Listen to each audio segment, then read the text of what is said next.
था कि भाई एक लाइन में लिख के नक्की करो क्या कि इम्पोर्टेंस ऑफ फंडामेंटल राइट। इन्होंने कहा कि भाई एनी लॉ और order against fundamental right shall be void. एक लाइन में लिख दिया इन्होंने कि साहब फंडामेंटल राइट के खिलाफ अगर कोई भी आदेश होगा, कोई भी कानून होगा, वो शून्य माना जाएगा, वॉइड माना जाएगा। अब कुछ आप जैसे पढ़े लिखे लोग थे, सवाल उठा लिए, साहब फंडामेंटल आपका संविधान तो आपका आ रहा है 1950 में, 26 जनवरी 1950 को लागू हो रहा है, कुछ कानून तो इससे पहले के थे, उनका क्या होगा? आप ये कह रहे हो कि संविधान आने के बाद कोई भी ऐसा कानून, तो जो पहले के कानून थे उनका क्या होगा? जो बाद के कानून थे उनका क्या होगा? उसके बाद और बात निकली कि साहब वॉइड होगा कि वॉइड एब इनिशियो होगा।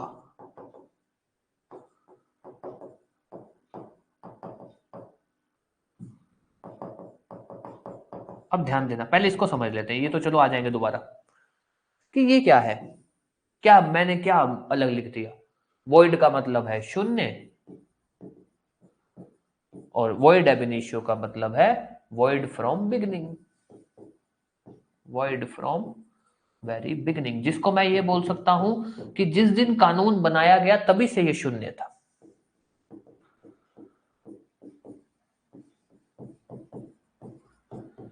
अब बात है भी फर्क क्या है, दोनों में क्या डिफरेंस है? अभी बात तो एक जैसी है, वो भी शून्य की बात कर रहा है, ये भी शून्य की बात है। नहीं सर, फर्क है। पहले अपने इस मुद्दे पे बात कर लेते हैं।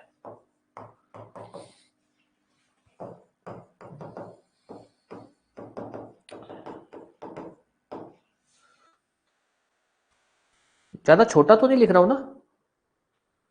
एक मिनट यार, और ज्यादा छोटा लिख रहा हूं तो बता देना ना, क्योंकि पता नहीं आज थोड़ा सा लिखने में भी हो सकता है बॉडी थोड़ा इतना फिट नहीं है तो ऐसा लग रहा है, लगा तो मैंने पूछ लिया, बता देना ना।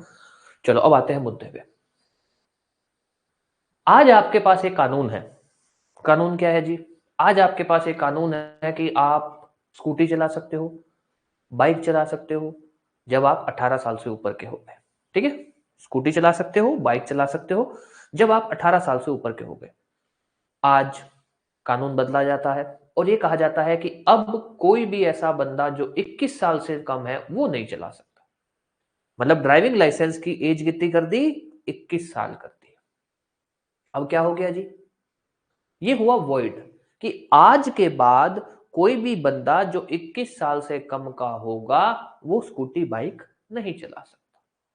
और जो पहले जिन्होंने कल चलाया था, तो जिन्होंने परसों चलाया था, वो जिन्होंने 6 महीने पहले चलाया था, वो कोई बात नहीं सर, उस समय तो कानून लागू था, उस समय ये कानून सही था, आज कानून बदल गया। इसको हम बोलते हैं वॉइड। वॉइड का मतलब क्या है कि अगर आपको ये कह जाता है कि भैया ये लॉ जो है ये हो गया वॉइड, इसका मतलब है कि अब ये शून्य हो गया, अब शून्य हो गया। इससे पहले मतलब आज से पहले जो भी काम हुए थे वो कोई दिक्कत नहीं है, वो वैलिड है, वो लीगल है, उनके लिए किसी को पनिश नहीं किया जा सकता। और ये क्या है? वॉइड एब इनिशियो। वॉइड एब इनिशियो का मतलब है कि अगर आपको ये बोला जाता है कि ये कानून है वॉइड एब इनिशियो, तो ये कह रहा है कि सर अब तो ये शून्य हो ही गया। और इवन जिन्होंने पहले भी काम किया था, कोई भी ऐसा बंदा जिसने आज से पहले भी काम किया है, उसके भी काम को माना जाएगा शून्य, उसके भी काम को माना जाएगा इलीगल। मान लो ऐसा कहा जाए कि आज एक देश में कानून ला दिया जाए कि कोई भी ऐसे बंदे जिन्होंने ऐसे, जैसे आपका मान लो कि कोई भी ऐसे बंदे जिन्होंने आज से, जब भी ये कानून आया, फॉर एग्जांपल कौन सा कानून लाया जाए ऐसा, कोई भी ऐसा कानून जो अपने पास हो, हाँ चलो ले लो, एक मिनट, ये इंडियन कॉन्ट्रैक्ट एक्ट की किताब है, ठीक है। मान लो ये इंडियन कॉन्ट्रैक्ट एक्ट है। आज ये डिक्लेयर कर दिया जाए कि इंडियन कॉन्ट्रैक्ट एक्ट अब है वॉइड एब इनिशियो। अगर ये कह दिया जाए कि ये है वॉइड, शून्य, कोई बात नहीं साहब, मतलब कि आज तारीख है 11 नवंबर, इस 11 नवंबर से पहले 10 नवंबर, 9 नवंबर, 8 नवंबर जिन लोगों ने भी एग्रीमेंट किए हैं, जिन लोगों ने भी कॉन्ट्रैक्ट किए हैं, उनको कोई फर्क नहीं पड़ेगा, उनके ऊपर ये कानून लगेगा। क्यों? क्योंकि ये अब शून्य हुआ है। ये कह दिया जाए कि ये हो गया है वॉइड एब इनिशियो, मतलब कि जिस दिन ये लागू हुआ था 1872, मेरे हिसाब से शायद 1 सितंबर को आया था ये, या 1 जुलाई को आया था, जो भी आया था, ठीक है, मुझे याद नहीं अभी, ठीक है, जो भी इसकी तारीख थी, ये उस तारीख से शून्य है। मतलब जिन्होंने, जब ये आया था उसके बाद भी जिन्होंने कॉन्ट्रैक्ट किए ना, वो भी नहीं माने जाएंगे। दिस इज वॉइड एब इनिशियो। कोई भी डाउट इस बात को लेकर कि वॉइड और वॉइड एब इनिशियो क्या है? हाँ जी, कोई भी डाउट इस बात को लेकर, क्योंकि ये मुद्दा है, ये अपने इसको अच्छे से पढ़ेंगे।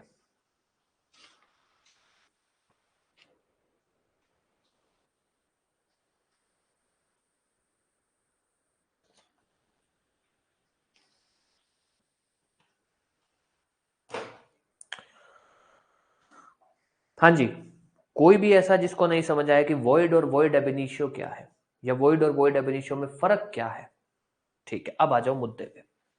अब हुआ क्या, इन्होंने तो भाई, थोड़े आलसी लोग थे मेरी तरह, उन्होंने सीधा लिख दिया कि यार ऐसे लिख दो।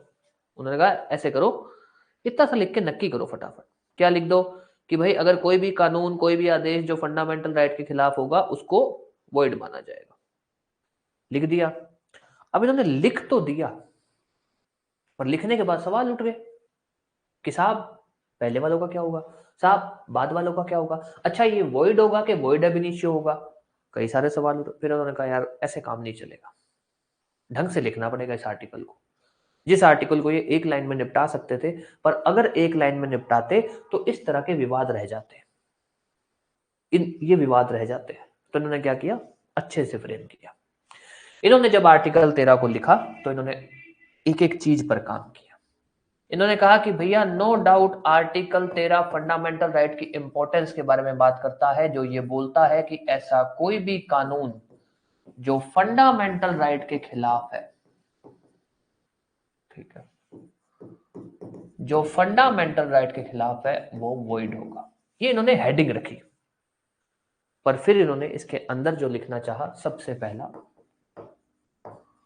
प्री कॉन्स्टिट्यूशनल लॉ, क्योंकि जैसे अभी अपने बात करके हटे कि भाई विवाद, सबसे पहला है प्री कॉन्स्टिट्यूट। इन्होंने कहा कि वो सब कानून जो इस संविधान से पहले थे, जो भी सब कानून थे। अभी आपसे एक क्वेश्चन पूछूंगा, ठीक है, तो ध्यान रखना। वो सभी कानून जो इस संविधान से पहले थे, जितने भी कानून थे जो इस संविधान के लागू होने से या इस संविधान के आने से पहले थे, अब संविधान आने के बाद अगर वो संविधान के खिलाफ है तो वो शून्य हो जाएंगे। ये इनका कहने का मतलब था। तो लिखा पहला point, all laws in force in territory of India. दूसरा point, before commencement of Constitution of India। तीसरा, if inconsistent with part 3 of Constitution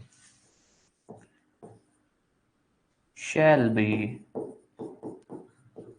void to extent of inconsistency। अब ध्यान दे देना, चार बातें इन्होंने बोली, जिन चारों की चारों बातों में इंपॉर्टेंट है। इन्होंने कहा वो सभी कानून जो इंडिया के अंदर लागू है, पहली बात ध्यान रखना, सारे पूरे विश्व के कानून की बात नहीं की, वो सभी कानून जो इंडिया में लागू हैं और कब, संविधान से पहले, संविधान के आने से पहले मतलब 26 जनवरी 1950 से पहले के सभी कानून जो इंडिया में लागू हैं या लागू थे, अब संविधान आने के बाद अगर वो किसके खिलाफ है, पार्ट 3, ध्यान देना, संविधान के खिलाफ नहीं बोल रहे वो, कि अगर वो पार्ट 3 के खिलाफ है, इसी वजह से फंडामेंटल राइट इतना इंपॉर्टेंट है। इन्होंने लिख दिया होता ना कि अगर वो संविधान के खिलाफ, इन्होंने कहा है संविधान नहीं, अगर वो पार्ट 3 के खिलाफ है तो, संविधान के खिलाफ नहीं, पार्ट 3 के खिलाफ है तो वो हो जाएंगे शून्य। पर ध्यान देना, टोटल शून्य नहीं, सिर्फ उतना जितना वो इनकंसिस्टेंट है, बहुत इंपॉर्टेंट है। ऐसा नहीं कि वो वॉइड हो जाएगा, नहीं, वो वॉइड होगा, वो शून्य होगा, पर कितना, जितना वो इनकंसिस्टेंट है, जितना वो इनकंसिस्टेंट है, जितना वो फंडामेंटल राइट के खिलाफ है। सपोज इस कानून के अंदर जो भी कानून है, अच्छा आप लोग लॉ के स्टूडेंट हो, आप लोगों ने कानून पढ़े भी हैं, कौन से ऐसे कानून है जो संविधान से पहले के थे? आप लोग पढ़ते हो, जुडिशरी में, हर एग्जाम में पढ़ते हो। कौन से ऐसे कानून हैं जो संविधान से पहले के हैं, आज भी हैं, थे कुछ एक, बताओ कौन से ऐसे कानून हैं जो संविधान से पहले के हैं?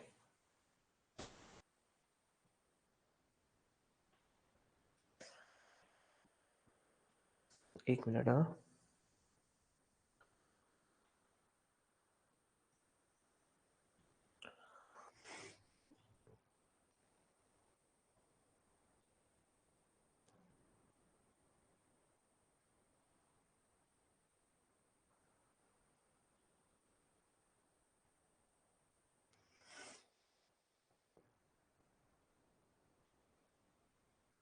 बताओ भाई।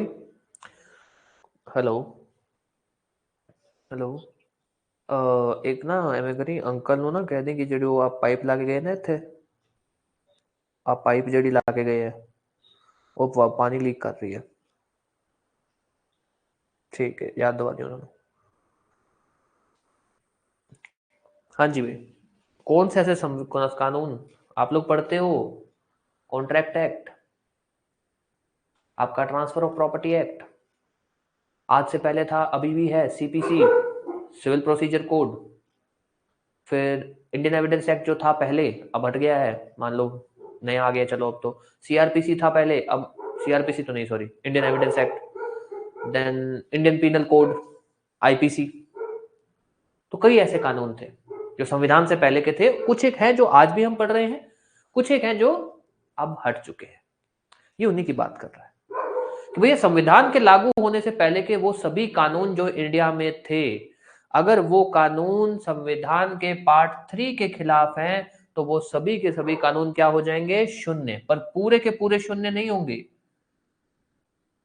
आधे, आधे का मतलब कि उन कानून का वो हिस्सा जो पार्ट 3 के खिलाफ है, वो हिस्सा। सपोज इंडियन कॉन्ट्रैक्ट एक्ट के अंदर आपके सेक्शन है, लगभग एग्जांपल ले रहा हूं, लगभग 250 सेक्शन है, वैसे 237 है, 250 सेक्शन है, उन 250 में से 50 सेक्शन संविधान के खिलाफ है, एज पर, सॉरी, संविधान के एज पर पार्ट 3 उसके खिलाफ है। कैसे भी मान लो, किसी किसी कोई ना कोई आर्टिकल के खिलाफ है, किसी में कोई डिस्क्रिमिनेशन हो रहा है, किसी में भेदभाव, कुछ भी मान लो, 50 सेक्शन है, पूरा पूरा आपका क्या कहते हैं, कॉन्ट्रैक्ट एक्ट नहीं जाएगा, सिर्फ वो 50 सेक्शन जाएंगे, सिर्फ वो 50 सेक्शन जाएंगे। एक मिनट, हाँ।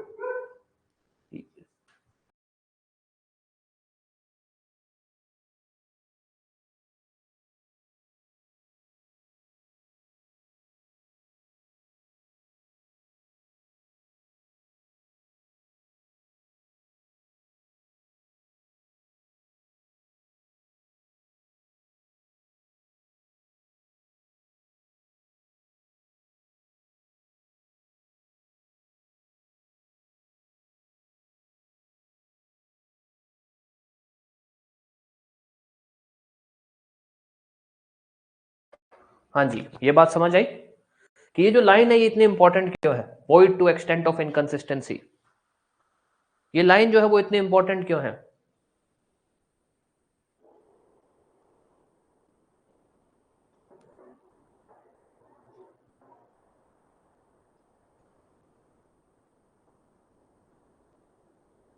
हाँ जी। अब आते हैं, बता देना समझ डाउट है कुछ भी तो। अब आते हैं इस बात पे कि भाई वो नहीं अपने ने बोला था कि भाई वॉइड होगा कि वॉइड एब इनिशियो होगा, तो ध्यान देना ये क्या कह रहा है कि भैया वो सभी कानून जो संविधान से पहले के थे, संविधान के बाद अगर वो पार्ट 3 के खिलाफ है तब वो शून्य होंगे। जिसका मतलब क्या है कि पहले वाले जितने भी काम किए हुए हैं, जो भी अधिकार थे, उनको नुकसान नहीं होगा, वो कोई बात नहीं जो कर गए, पर संविधान के आने के बाद अब शून्य हो जाएंगे। अब नहीं कर सकते हो आप, पहले कर लिया कोई दिक्कत नहीं। संविधान से पहले ये कानून वैलिड था, पर संविधान के बाद अगर ये कानून पार्ट 3 के खिलाफ है तो ये हो जाएगा वॉइड। तो वो जो प्री कॉन्स्टिट्यूशनल लॉ है उसको क्या कहा गया है, इन्होंने प्रैक्टिकली बात कर रहा हूं, वॉइड। प्री कॉन्स्टिट्यूशनल लॉ को इन्होंने क्या बोला, वॉइड। क्या बोला गया, वॉइड। देन फिर आया इनका दूसरा पार्ट जिसको हम बोलते हैं पोस्ट कॉन्स्टिट्यूशनल लॉ। भाई दो ही तो सवाल उठे थे कि साहब पहले का क्या होगा, बाद वालों का क्या होगा। पहले वालों का तो इन्होंने लिख दिया, बाद वालों के लिए इन्होंने बोला। प्री कॉन्स्टिट्यूशनल लॉ के लिए इन्होंने दो बातें लिखी। क्या, पहली बात, state shall not make any law which is against fundamental right. State कोई भी ऐसा कानून नहीं बना सकता जो फंडामेंटल राइट के खिलाफ हो। दूसरी बात, any law made shall be void to extent of inconsistency। अब ध्यान देना, जो पहला था वो तो हो गया। दूसरा इन्होंने क्या लिखा, पोस्ट कॉन्स्टिट्यूट, मतलब संविधान आने के बाद। तो संविधान आने के बाद के बारे में इन्होंने बोला कि पहली बात तो संविधान लागू होने से 26 जनवरी 1950 के बाद से जो राज्य है, जो स्टेट है, जिसके अंदर आपके सारे आते हैं, जो आपका आर्टिकल 12 वाला है ना, वो सब, वो लोग ऐसा कोई भी कानून नहीं बना सकते, ऐसा कोई भी आदेश नहीं पास कर सकते जो संविधान, सॉरी, जो फंडामेंटल राइट के खिलाफ हो, पार्ट 3 के खिलाफ हो। अगर ऐसा कोई भी कानून आपने बनाया, कोई भी आदेश आपने पास किया जो फंडामेंटल राइट के खिलाफ है, वो क्या हो जाएगा, वॉइड। सेम वही, जितना खिलाफ है उतना वॉइड। अब यहां बात आई कि साहब ये वॉइड है कि वॉइड एब इनिशियो है। ये वॉइड एब इनिशियो है। क्यों है, इन्होंने जब ये बात बोली ना कि ऐसा कोई कानून आप बना नहीं सकते हो, अगर बनाओगे तो जिस दिन बनाओगे उसी दिन से वो शून्य है, बना ही नहीं सकते, पहले दिन से ही वो शून्य माना जाएगा, void from beginning. Post constitutional law के लिए अगर हम प्रैक्टिकली बात करें तो वो होंगे वॉइड एब इनिशियो। प्री कॉन्स्टिट्यूशनल लॉ क्या होंगे, वॉइड होंगे। अब ध्यान देना, टुकड़ों में बात की थी, अब इनको हम एक साथ बात करते हैं। अभी आगे भी है आर्टिकल 13, जिसने फंडामेंटल राइट की इंपॉर्टेंस के बारे में बात की, जिसने ये बताया कि भैया जो आपके फंडामेंटल राइट्स हैं वो आपके एनफोर्सेबल अधिकार है, आप उनको लागू करवा सकते हो। जिसको लेकर इन्होंने आर्टिकल 13 लिखा, जिसका मेन मोटा मोटी मतलब ये है कि ऐसा कोई भी कानून, ऐसा कोई भी आदेश जो फंडामेंटल राइट के खिलाफ है, जो पार्ट 3 के खिलाफ है, वो माना जाएगा वॉइड, शून्य। पर अगर हम इसकी डिटेल में बात करते हैं तो आगे की आगे और बातें निकलती हैं। इन्होंने सबसे पहले बात की इसके अंदर प्री कॉन्स्टिट्यूशनल लॉ की, संविधान से पहले के जो भी कानून है। तो इन्होंने बोला कि संविधान से पहले के जो भी कानून हैं, जिस दिन संविधान लागू होता है उस दिन के बाद अगर वो फंडामेंटल राइट के खिलाफ है, पार्ट 3 के खिलाफ है, तो वो हो जाएंगे वॉइड। कितने, जितने वो फंडामेंटल राइट के खिलाफ है, और वो क्या होंगे, वॉइड। मतलब कि संविधान से पहले हो सकता है वो सही हो, संविधान से आने से पहले हो सकता है वो सही हो, पर अब संविधान के आने के बाद अगर वो फंडामेंटल राइट के खिलाफ है तो वो हो जाएंगे शून्य। कोई भी डाउट इस बात को लेकर कुछ भी, ताकि अपने आगे बात कर सके।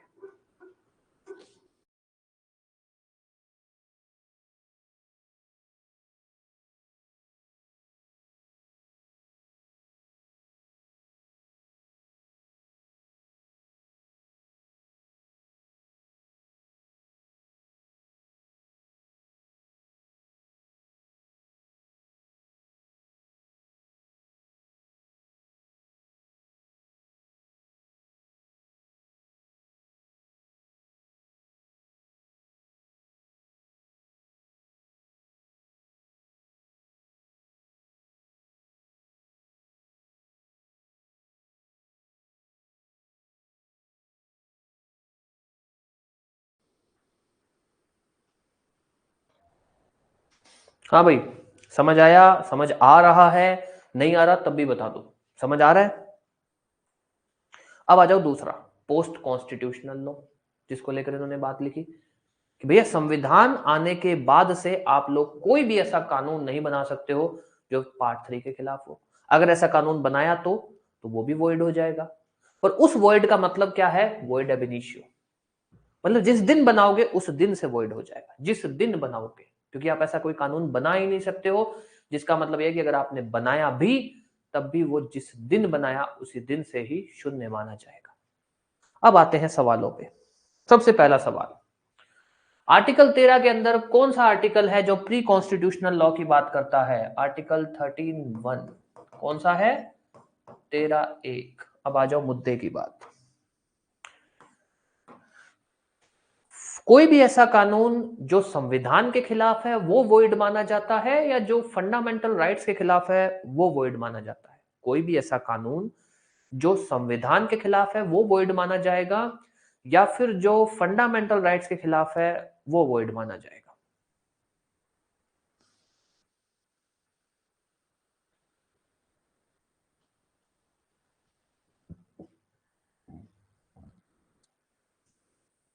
गुड। कोई भी ऐसा कानून जो फंडामेंटल राइट के खिलाफ है वो वॉइड होगा, या फिर void to extent of inconsistency, मतलब पूरा कानून ही वॉइड हो जाएगा, या फिर जितना वो खिलाफ है सिर्फ उतना ही वॉइड होगा?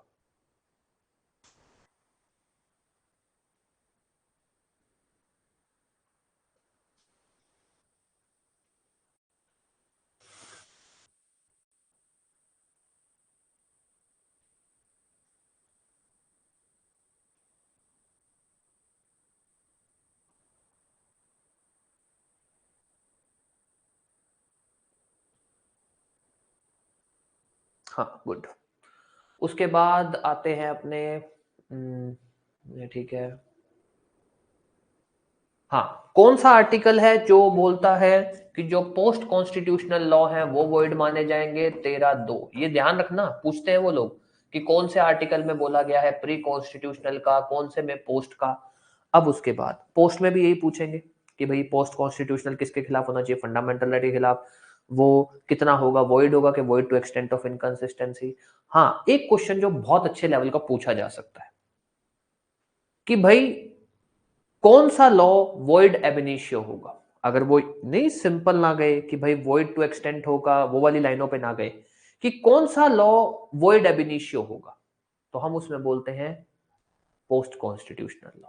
वो कानून जो है पहले दिन से ही शून्य माना जाता है, वॉइड फ्रॉम बिगिनिंग। प्री नहीं, प्री तो अगर कानून संविधान से पहले का था तो वो तो लागू ही था, वैलिड ही था। संविधान के बाद अगर है तब वो गड़बड़ हो रही है, तब वो हम कह सकते हैं कि गड़बड़ हुई है। एक मिनट। हाँ, हेलो।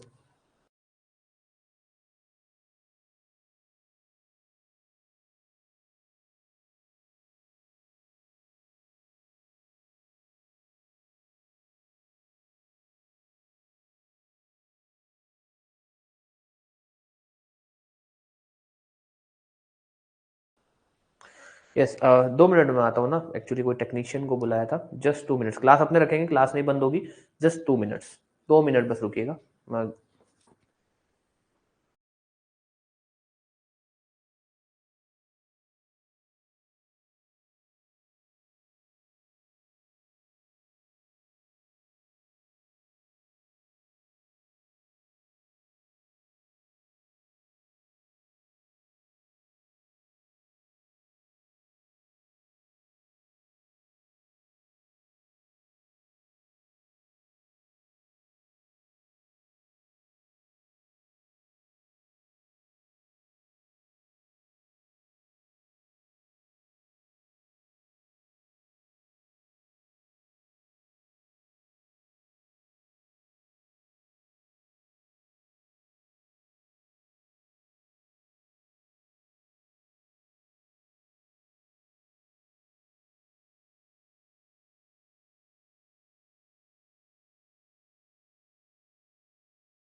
चलो भैया, सॉरी यार। हाँ, बस ये 3-4 दिन थोड़ा आप एडजस्ट कर लीजिए, छोटी मोटी चीजें चलती रहेंगी, उसके बाद आपको क्लासेस प्रॉपर ढंग से चलेंगे। चलो अब आते हैं अपने, हमने मोटा मोटी जो इस आर्टिकल की बात थी ना वो हमने कर ली कि भाई इनका इंपॉर्टेंस क्या था, ये क्या कहना चाहते थे, उसको इन्होंने डिटेल में कैसे लिखा, तेरा एक अलग से लिखा, तेरा दो अलग से लिखा। फिर उसके बाद ये आई, जैसे अपने ने बात की भाई 2 सवाल तो उठे ही थे कि साहब प्री के पोस्ट, वॉइड के वॉइड अब इनिशियो। फिर जब ये लिखने बैठे तब इनका एक और सवाल दिमाग में आ गया कि यार अपने एक बात लिख रहे हैं, लॉ इन फोर्स, एक हम यहां लिख रहे हैं लॉ, हमने अलग अलग शब्द क्यों लिखे भाई, अलग अलग शब्द क्यों लिखे, सीधा लिख देते, यहां लिख देते all law in territory of India, यहां लिख देते state shall not make any law, एक ही वर्ड लिख देते, अलग अलग क्यों लिखा, इन्होंने ऐसे क्यों लिखा, प्री के केस में all law in force, post के केस में इन्होंने लॉ वर्ड क्यों यूज किया, वहां क्यों नहीं लिखा कि state shall not make any law in force in territory of India, इन्होंने ऐसा क्यों नहीं लिखा। उन्होंने कहा भाई जो इंटरप्रेटेड जो क्या कहते हैं संविधान लिखने वाले थे, उन्होंने ही 13(3) में ये बात लिख दी, उन्होंने कहा भाई हमने जानबूझ के अलग अलग लिखा है ताकि इसका मीनिंग ही अलग रहे। जहां पे लॉ शब्द लिखा है, लॉ शब्द के अंदर क्या आता है वो भी अपने बात कर लेंगे, जहां लॉ इन फोर्स लिखा है उसमें क्या आता है वो अपने बात कर लेंगे।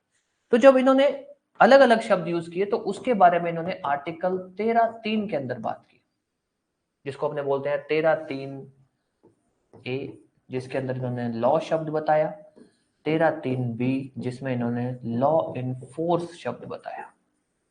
इन्होंने कहा भाई लॉ शब्द का मतलब तो जो जनरली भी होता ही है, किसी भी तरह का rule, regulation, by law, order, ये सब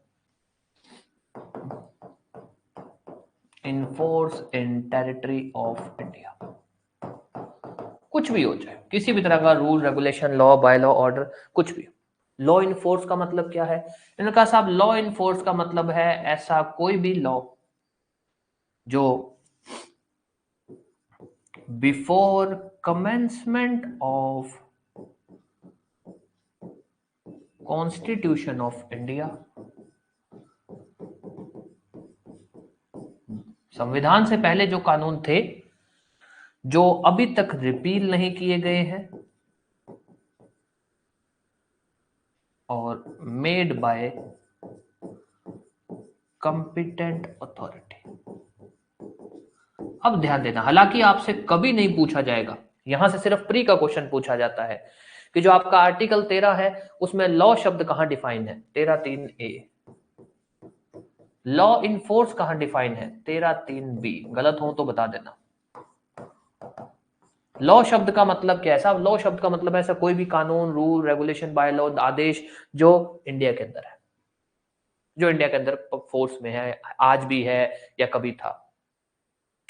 लॉ इन फोर्स का मतलब क्या है साहब, लॉ इन फोर्स का मतलब है संविधान से पहले के जो कानून है, संविधान से पहले के जो भी रूल, रेगुलेशन, बाय लॉ थे जो आज तक रिपील नहीं हुए हैं, आज तक खत्म नहीं हुए हैं। ये क्या बात हुई, इन्होंने ये अलग से क्यों लिखा भाई आज तक खत्म नहीं हुए हैं, नॉर्मली तो हम ऐसे ही पढ़ते हैं।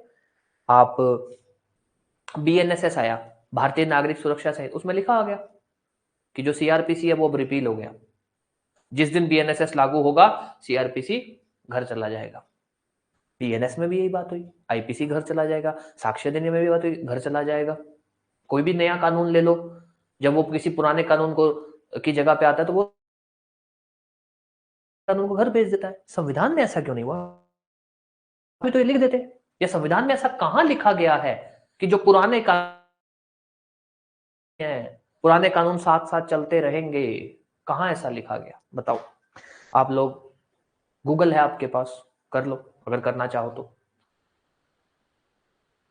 कोई भी आप में से जो बता दे कि संविधान में ऐसा कहां लिखा गया है कि जो भी पुराने कानून हैं संविधान से पहले के वो रिपील नहीं होंगे, वो अपने आप खत्म नहीं होंगे, वो साथ साथ चलते रहेंगे। कौन से आर्टिकल में ये बात लिखी गई, संविधान ने पुराने कानूनों को रिपील नहीं किया, संविधान तो आया था, उसने कहा था कि भैया मैं सबके साथ बस वो सब लोग जो मेरे खिलाफ हैं वो घर चले जाएंगे, रिपील कोई नहीं होगा। मैं अकेला नहीं हूं, सब जितने भी और कानून है वो भी साथ साथ चलेंगे। पुराने कानून रिपील नहीं होंगे। संविधान से पहले के जितने भी कानून हैं वो रिपील नहीं होंगे। ये बात संविधान में कहां लिखी गई है?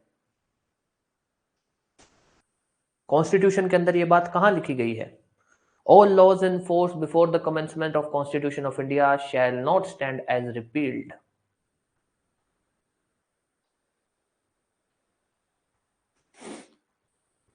हाँ जी, कोई भी। गूगल है आपके पास, आप गूगल भी कर सकते हो कि भाई कहां लिखी गई ये बात।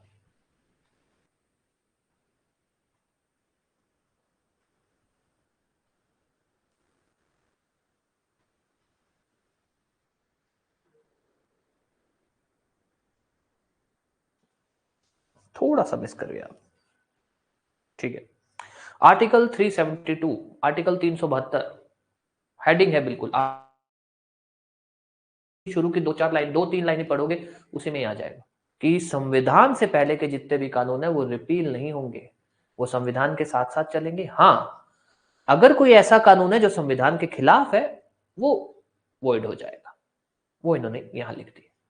तो ये कहां लिखा गया? आर्टिकल 372 के अंदर। अब एक्चुअली में क्या होता है ना, चलो हम लोग तो जब संविधान पढ़ते हैं अपने सीक्वेंस से पढ़ रहे हैं, ये बनता ऐसे, बनाया संविधान, फिर उसमें रह गया आपने यहां तो ये लिख दिया, यहां ये लिख दिया, ये दोनों तो आपस में लड़ रहे हैं, कैसे करें? फिर कहीं दिया। किताब भी तो ऐसे लिखी जाती है। हम लोग नोट्स बनाते हैं, आपको नोट्स बना के देते हैं, हम लोग भी तो नोट्स ऐसे ही बनाते हैं। लिखा, लिखा, फिर लगा कि यार कुछ यहाँ पर ये चीज और होनी चाहिए, यहाँ पर इसकी जगह पे ऐसे लिख सकते हैं। आपको तो फाइनल देते हैं, आप लोग उसको ऐसे पढ़ते हो कि अच्छा लिखा भी ऐसे नहीं, लिखा ऐसे नहीं जाता। कोई चीज लिखी, कुछ लिखा, लगा कि यार कुछ चेंज करना है तो आगे पीछे चेंज कर देते हैं। वैसे ही इन्होंने किया। इन्होंने संविधान लिखा, 372 इन्होंने लिख दिया था कि भैया पुराने कानून रिपील नहीं होंगे। कि यार ये तो दिक्कत हो जाएगी, पुराने कानून रिपील नहीं होंगे, पुराने कानून अगर संविधान के खिलाफ होंगे तो क्या करेंगे? फिर उन्होंने ये कहानी लिखी। इसीलिए इन्होंने ये बात भी लिखी कि लॉ इनफोर्स का मतलब क्या है? वही सब कानून जो संविधान से पहले के हैं और जो रिपील नहीं हुए, क्योंकि अपने आप तो कोई कानून रिपील ही नहीं हुआ था, उनके लिए। तो लॉ इनफोर्स किन के लिए यूज किया गया? प्री कॉन्स्टिट्यूशनल लॉ के लिए। कहां पे डिफाइन है? 13(3)(b) में। लॉ वर्ड किन के लिए यूज किया गया? सभी तरह के कानूनों के लिए, हर तरह के कानून, प्री पोस्ट सब के लिए। 13(3)(a), ये आपका आर्टिकल 13। हालांकि इसमें एक 13(4) भी है, वो अपने अभी नहीं बात करेंगे उसको, बिल्कुल जब अपने 13(3) सारे अच्छे से समझ लेंगे ना फिर। अब एक बार मोटा मोटी आगे चल सके। आपका आर्टिकल 13 जब फ्रेम किया गया, जिसको किस लिए बनाया गया? फंडामेंटल राइट की इंपॉर्टेंस बताने के लिए, जिसके अंदर ये कहना चाहते थे कि फंडामेंटल राइट्स जो है वो क्या है? एनफोर्सेबल है। अब आ जाओ भैया, अभी तक तो अपने कंटेंट की बात कर रहे थे, केस लॉ भी तो चाहिए, आंसर भी तो चाहिए, अच्छा खासा आंसर लिखने के लिए चाहिए ना। सबसे अच्छा केस लॉ जिसके अंदर फंडामेंटल राइट की इंपॉर्टेंस की बात की, आर्टिकल 13 की बात की, और वो आप लोगों को भी याद होगा। 2014 में चुनाव हुए थे, ये वाले नरेंद्र मोदी जब बने थे, क्या नाम है, प्राइम मिनिस्टर बने थे जब, है ना? तो जब ये प्राइम मिनिस्टर बने थे, उससे पहले एक हुआ था रामलीला, प्रोटेस्ट हुई थी रामलीला, अन्ना हजारे जी और जितने भी ये लोग थे, कुछ एक आजकल पॉलिटिक्स में आ गए जो भी लोग थे, एक रामलीला वाला प्रोटेस्ट हुआ था जिसको हम लोग बोलते, रामलीला इंसिडेंट हुआ था बनाम यूनियन ऑफ इंडिया AIR 2015। इस केस के अंदर सुप्रीम कोर्ट ने, हाँ इस केस के अंदर सुप्रीम कोर्ट ने आर्टिकल 13 की बात की थी। सुप्रीम कोर्ट ने कहा कि क्योंकि वो नहीं, वो दिल्ली पुलिस आ गई थी, जो ऐसी बातें चली, वो हुआ कि अपने को तो पता नहीं, दिल्ली पुलिस आ गई थी बाबा रामदेव को उठाने, बाबा रामदेव भागे थे क्योंकि उनको ऐसा सुनने में आया, उनका कहना है कि भैया मेरे को मारने आए थे, जो भी था। केस में 2015 में फैसला आया था, इस केस के अंदर सुप्रीम कोर्ट ने कहा था कि भैया आप किसी के फंडामेंटल राइट्स को इन्फ्रिंज नहीं कर सकते हो। आर्टिकल 19 देता है ना इनको राइट टू प्रोटेस्ट, धरना देने का, स्ट्राइक देने का अधिकार देता है ना। 1 मिनट भैया, 1 मिनट प्लीज।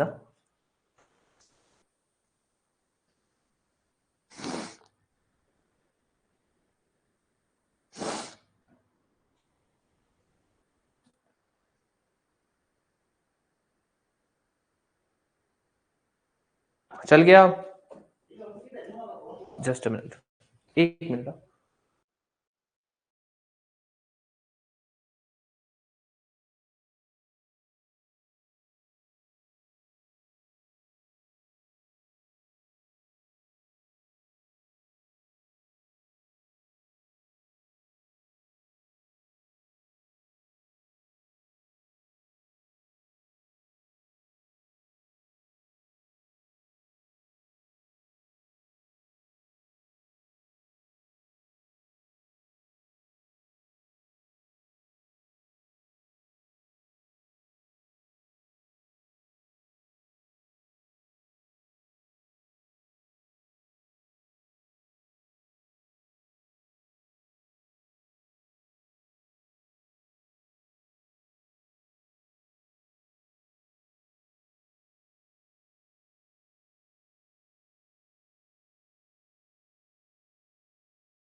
सॉरी यार, चलो ठीक है, मैं एक बार बता देता हूँ आपको रामलीला इंसिडेंट में। वो रामलीला इंसिडेंट में हुआ था कि वो प्रोटेस्ट कर रहे थे, फिर वो दिल्ली पुलिस आ गई थी, दिल्ली पुलिस ने सबको भगा दिया था, वो तंबू वंबू सब उखाड़ दिए, ऐसा कुछ हुआ था। तो फिर ये लोग चले गए थे कि भाई हमारा आर्टिकल 19 है, स्ट्राइक सॉरी प्रोटेस्ट करने का अधिकार है हमारा। फिर चुनाव उनाव आ गए, सरकारें बदल गई तो सब कुछ सिस्टम भी बदल गया, जुडिशरी भी ऑब्वियस, जिसकी सरकार उसके साथ कहानी चली। फिर उन्होंने कहा कि भाई ना, प्रोटेस्ट करना अधिकार है उनका, जिसके अंदर फिर आर्टिकल 13 को इंटरप्रेट किया गया कि भाई आर्टिकल 13 कहता है कि फंडामेंटल राइट की इंपॉर्टेंस है, आप कोई भी ऐसा आदेश नहीं पास कर सकते हो जो फंडामेंटल राइट्स के खिलाफ हो। फिर सुप्रीम कोर्ट ने कहा कि उसमें जो आदेश नहीं पास किए गए थे कि इनको हटाओ, इनको जो भी प्रोटेस्ट कर रहे हैं रामलीला खाली मैदान खाली करवाओ, ये वो, उन्होंने कहा नहीं, ये जो आपके आदेश थे, ये आपके आदेश क्या थे?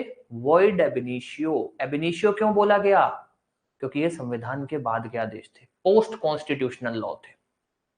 तो इस केस के अंदर आर्टिकल 13 की इंपॉर्टेंस की बात की गई थी, जिसमें यह बोला गया था कि कोई भी ऐसा कानून जो फंडामेंटल राइट के खिलाफ है वो क्या माना जाएगा? वॉइड, या वॉइड एबिनिशियो, ये माना जाएगा। ठीक है साहब, ये इसमें इंपॉर्टेंस की बात की। ये एक केस लो हमारे पास बना आर्टिकल 13 का। फिर उसके बाद इन्होंने आर्टिकल 13 के बारे में, आर्टिकल 13 ही पढ़ रहे हैं अपने ना, आर्टिकल 13 क्या है, आर्टिकल 13 इंपॉर्टेंस बताता है और क्या बताता है। फिर आर्टिकल 13 के अंदर अगर हम बात करें तो आर्टिकल 13 की इन्होंने मोटा मोटी 3 बातें मेन लिखी। एक प्री कॉन्स्टिट्यूशनल लॉ जो है आपका आर्टिकल 13 एक पोस्ट कॉन्स्टिट्यूशनल लॉ, संविधान के बाद के जो कानून है, जो है आपका आर्टिकल 13(2), और इसके अंदर आपके लॉ शब्द को समझाया गया, लॉ इन फोर्स शब्द को समझाया गया।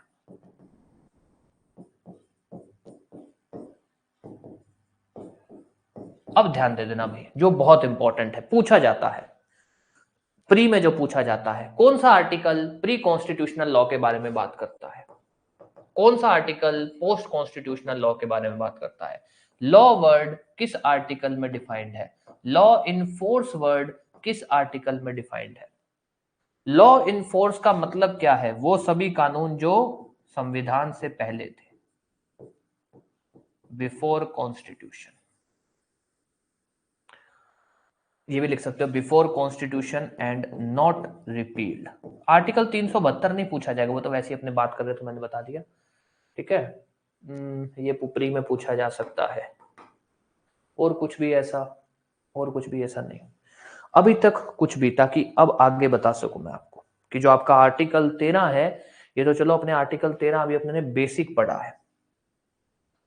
आर्टिकल 13 जो है, जब इसको इन्होंने लिखा, लिखने के बाद हुआ ये कि इन्होंने तो मोटा मोटी बातें लिख के छोड़ दी, केस लो तो एक ही था।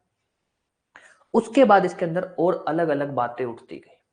कैसे कि भाई इन्होंने वॉइड क्यों लिखा, इन्होंने void to extent of inconsistency क्यों नहीं लिखा, सॉरी वॉइड क्यों नहीं लिखा, void to extent of inconsistency क्यों लिखा। फिर उसकी एक कहानी बनी। तो आर्टिकल 13 का जो आपका कानूनी प्रावधान है, जिसको आप लीगल प्रोविजन बोल सकते हो, वो तो है आपका आर्टिकल 13 का जो बेर एक्ट है, जिसके अंदर अगर आपको केस लो याद रखना है तो आप रामलीला मैदान वाला रख लेना, बस बहुत है। अब इसके बाद आते हैं कि आर्टिकल 13 जो है आपका, वो कई डॉक्ट्रिन्स पर भी बेस्ड है, इसको लेकर कई सिद्धांत है, जो है doctrine of severability, doctrine of eclipse, doctrine of waiver,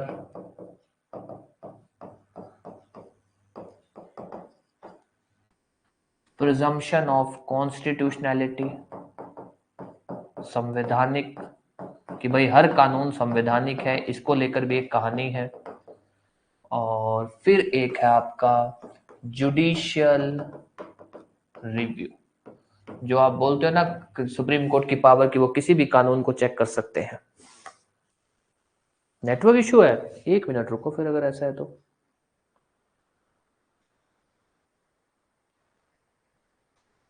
अब सही हो गया नेटवर्क इशू, अब नेटवर्क सही हो गया जी, रुचि जी नेटवर्क सही हो गया।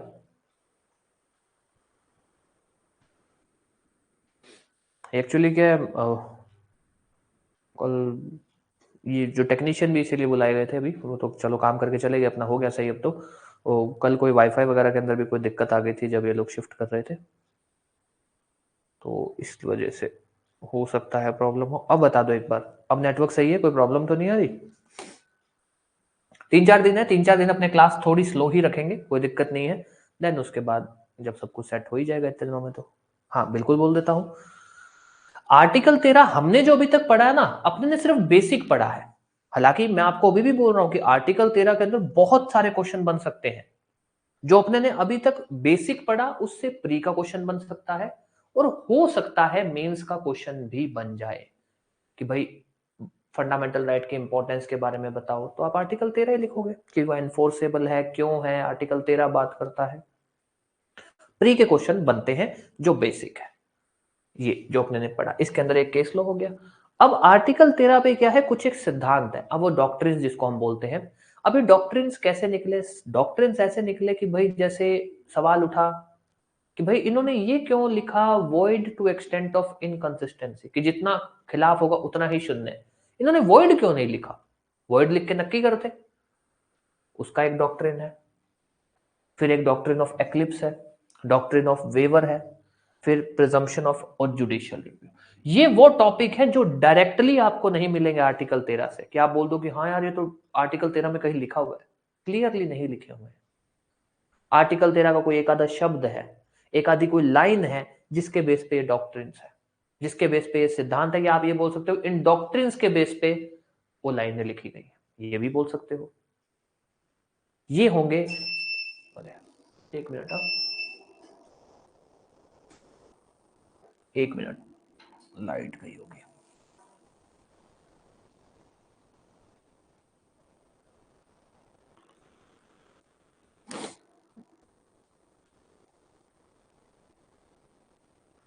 जस्ट अ मिनट, चालू कर रहे हैं बोर्ड दोबारा।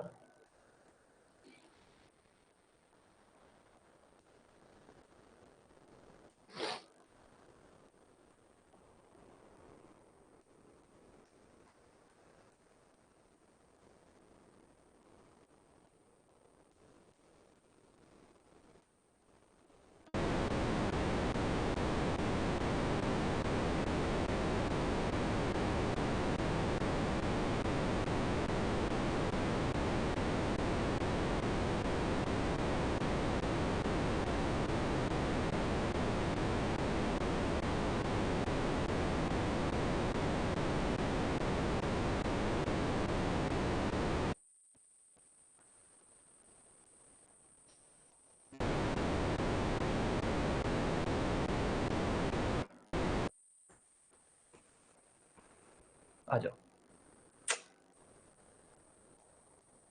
चलो, अब ये क्या है, जो डॉक्ट्रिन है ये हमको डायरेक्ट नहीं दिखेंगे, ये हो सकता है इंटरप्रिटेशन बोल सकते हैं, या जो हिडन मीनिंग है वो बोल सकते हैं। ये डॉक्ट्रिन आपके जो आएंगे हमेशा मेंस के आएंगे, आपको इनमें प्री का कुछ नहीं पढ़ना। हाँ ठीक है, केस लो तो चलो ठीक है, पूछा जा सकता है भाई कौन सा केस लो इस डॉक्ट्रिन पे, ये वो, बाकी ये सारे टॉपिक आपके मेंस के। डॉक्ट्रिन ऑफ सेवरेबिलिटी क्या है, डॉक्ट्रिन ऑफ एक्लिप्स क्या है, प्रिजम्पशन ऑफ कॉन्स्टिट्यूशनैलिटी आज तक पूछा नहीं गया है, छोटा सा टॉपिक है।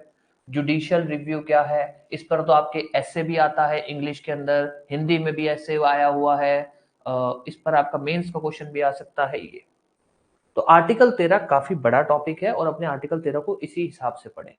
देन आप इस सारे को पढ़ने के बाद अपने बात करेंगे, जो अपने ने अभी तक बात नहीं की है ना 13(4) की, यार ये क्या है, ये क्यों आया, इसमें अमेंडमेंट क्यों हुई, ताकि आप फिर उसको समझ सको। उस 13(4) को पढ़ने से पहले हमको आर्टिकल 368 अमेंडमेंट की कुछ एक बेसिक पढ़ना होगा, तो वो क्या है अपने अलग से। तो आप आर्टिकल 13 को कितने पार्ट में पढ़ोगे, पहला पार्ट, ये सारे दूसरे पार्ट जिसको आप ऑब्वियस टॉपिक्स वाइज चलाओगे, ये आपका तीसरा पार्ट। फिर उसके बाद इसमें से क्या क्या क्वेश्चन आ सकते हैं, प्री में क्या आ सकता है, मेंस में क्या आ सकता है, वो सब बात कर ली जाएगी। अभी तक अपने सिर्फ इसी ही पार्ट को पढ़ेंगे जो अपने ने पढ़ चुके हैं। कोई भी डाउट कुछ भी किसी भी तरह का, हाँ जी, किसी भी तरह का कोई भी डाउट।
चलिए, कोई भी डाउट कुछ भी नहीं है तो फिर अपने आज की क्लास खत्म करते हैं। आज की क्लास में आपके इतना ही है। ओके, कल अपने जो है इसका ये जो सेकंड पार्ट है उसको खत्म करेंगे, तो अपना मोटा मोटी मान के चलना आर्टिकल 13 पे अपने तीन तीन या 4 लेक्चर होंगे। ठीक है, इतने में अपना आर्टिकल 13 खत्म होगा। आपको कोई भी डाउट हो, कुछ भी पूछना हो तो आप पूछ सकते हो, नोट्स वगैरह आपको सब मिलेंगे। ओनली इश्यू इज कि अभी एक बार 3-4 दिन थोड़ा सा चीजें नोट्स वगैरह नहीं बन पाएंगे, रीजन में सब कुछ शिफ्टिंग का चल रहा है। उसके बाद आपको प्रॉपर नोट्स, और हमारी कोशिश रहेगी कि ऐसा नहीं कि टॉपिक के बाद नोट्स, आपको टॉपिक से पहले ही नोट्स दे दिए जाएंगे। ठीक है, ये रहेगा आपका। तो 3-4 दिन की एडजस्टमेंट है, एडजस्ट कर लीजिए, क्योंकि चीज़ें थोड़ी सी बढ़ाई जा रही हैं, फैकल्टीज वगैरह का है, तो उसके बाद आपकी चीज़ें प्रॉपर रेगुलर हो जाएंगी। ठीक है, तो खत्म कर रहे हैं क्लास, कुछ पूछना है तो आप पूछ सकते हो।